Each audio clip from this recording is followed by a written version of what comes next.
नाज़रीन मेरा TV news में आवां सायरा सुमरो सब खां पहिरीं हिक नज़र हेडलाइन ते।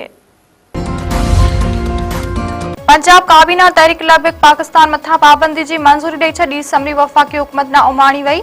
टीएलपी मथा पाबंदी जी सिफारिश पंजाब जे इतलात वारी वज़ीर उस्मा बुखारी चयो आहे त टीएलपी रेड लाइन पार करे वई आहे। कंहिंखे बि पुरतशद्दुद एहतजाज जी इजाज़त नथी ॾेई सघिजे। सूबे अंदरि हथियारनि मथा पाबंदी आहे। लाउड स्पीकर रुगो आज़ान लाइ इस्तेमाल थींदो। प्रेस कॉन्फ्रेंस कंदे उस्मा बुखारी वधीक चयो आहे त पाकिस्तान में मज़हबी जमातूं सियासी अमल जो हिसो आहिनि। कंहिं बि मज़हबी जमात या मदरसे ख़िलाफ़ का कार्रवाई नाहे कई वई।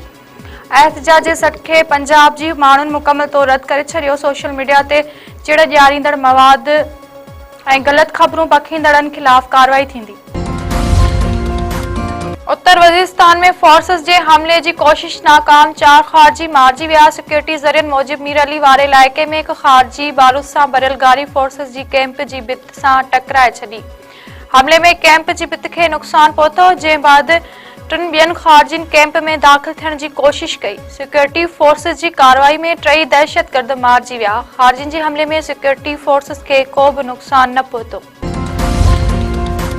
वज़ीर आज़म शहबाज शरीफ जी सदारत हेठि सिक्योरिटी सूरतहाल बाबति आला सतही इजलास में 3 सूबनि जा वॾा वज़ीर, आज़ाद कश्मीर जो वज़ीर आज़म, गिलगित जो वज़ीर आला ऐं ॿिया अमलदार शरीक। अफ़गान तालिबान जे हमलनि खां पोइ मुल्क जे सरहदनि ऐं अंदरूनी सूरतहाल ते गौर वीचार।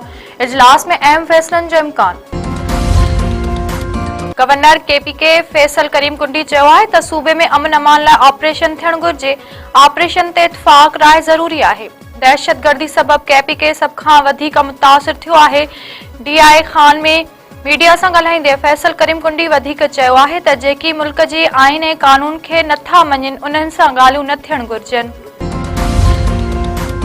अॻूणे वफ़ाक़ी वज़ीर गुलाम मुर्तज़ा जतोई ख़िलाफ़ बाडा ऐं डोकरी थाणनि ते दाख़िल केसनि जी ॿुधणी 3 अक्टूबर ताईं मुलतवी। लाड़काने जे फर्स्ट एडिशनल एंड सेशन जज जी अदालत में ॿुधणी। जांच ऑफिसर पेश न थियो। अदालत ॿाहिरां मीडिया सां ॻाल्हाईंदे गुलाम मुर्तज़ा जतोई चयो आहे त मुंहिंजे ख़िलाफ़ केसनि में कुझु बि नाहे। सच सच ऐं कूड़ कूड़ थींदो। आगा सिराज दुरानी सां पुराणो ऐं ख़ानदानी तालुको। संदसि लाॾाणे ते अफ़सोस थियो आहे। मरियम नवाज़ ऐं पीपी वारनि जे बयाननि मां इख़्तिलाफ़ ज़ाहिर आहिनि, पर एहतियाती आहिनि, पाण में निबिरी वेंदा। मुल्क जी बका आज़ाद ऐं शफ़ाफ़ चूंडनि में आहे। दादू में पब्लिक हेल्थ खाते में 1.5 अरब रुपयनि जी टेंडरनि दौरान ठेकेदारनि में झेड़ो। टेंडरनि खोलण खां अॻु दादू ऐं लाड़काणो जा ठेकेदार हथे पइजी विया। ठेकेदारनि पारां हिक ॿिए मथां लतनि ऐं मुकनि जो वसकारो। झेड़े दौरान पब्लिक हेल्थ खाते जा अमलदार ऑफिस मां खिसकी विया। झेड़े बाद इंजीनियर बि टेंडर कैंसिल करे ऑफिस मां खिसकी वियो।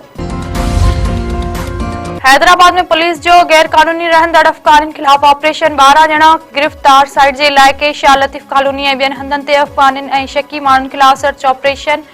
पुलिस टीमुनि पारां मुख़्तलिफ़ घरनि, होटलनि ऐं शकी जायुनि जी तलाशी। पुलिस 12 शकी माण्हुनि खे हिरासत में वठी साइड थाणे ते मुंतक़िल करे छॾियो।